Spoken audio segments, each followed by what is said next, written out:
What's up, everybody? Kiss back here for my review of Together. Together is the brand new 2021 quarantine movie starring James McAvoy and Sharon Horgan. And their son in the film is played by Samuel Logan. This is all about a husband and wife who are forced to reevaluate themselves and the relationship through the reality of the COVID-19 lockdown in the UK. This is a very intriguing story, but one that you should know going in. It's more of like a documentary, mockumentary style. It's these two people having a conversation with each other, for the most part, but when they're not, they're telling you what happened while they were out.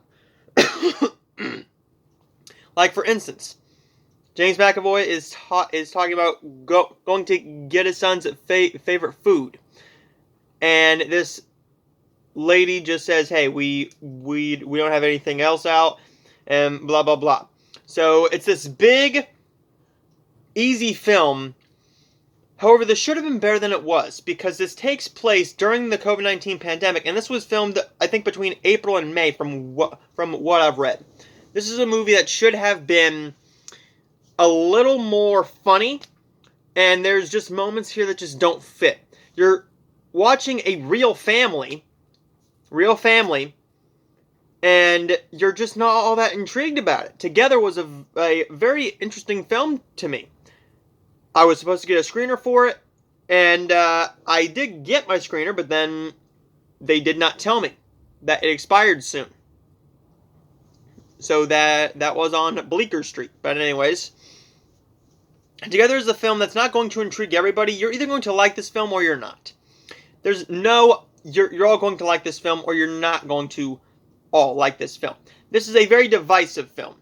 That's why I give it 3 stars on Letterboxd. Here, my grade is going to be a B-. The performances are really, really good, but the script here just doesn't work. It's not an interesting script. It's pretty much a bunch of monologues for these actors, and it kind of felt like an improv class. Together is a very easy film, and a low-budget film at that.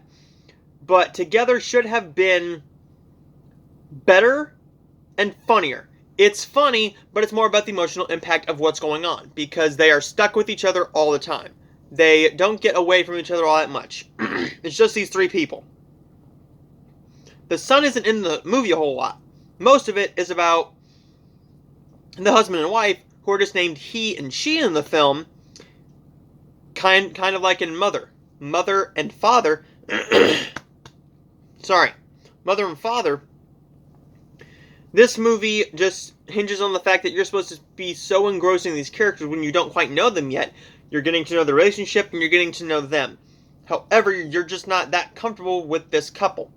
I've seen better films, smaller and more independent and lower budget films than this one, with less known actors, do this better.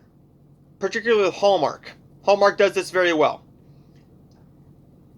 Building characters very simply, and these are short movies.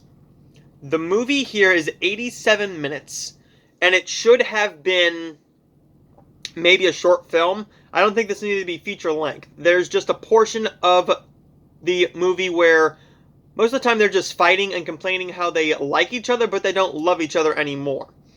And you're kind of seeing them build their relationship back up at a point too. And you're just kind of there watching this couple throughout the quarantine, the lockdown. Together is a fine film, but nothing that you need to see. It's available to rent right now on Amazon Prime. It is in some theaters, but nothing that you really need to see right now. But if you're interested, definitely check it out. It'll probably get a DVD release very, very soon. I don't see this getting a Blu-ray release. It's not a big enough film for a Blu-ray release. But then again, if something like Rogue Hostage can get a Blu-ray release, then so can Together. I'm going to give Together a B- like I already said, and stay tuned for my next review, which is Cry Macho, and then the new Nicolas Cage movie, Prisoners of the Ghostland. And I will see all of you guys next time.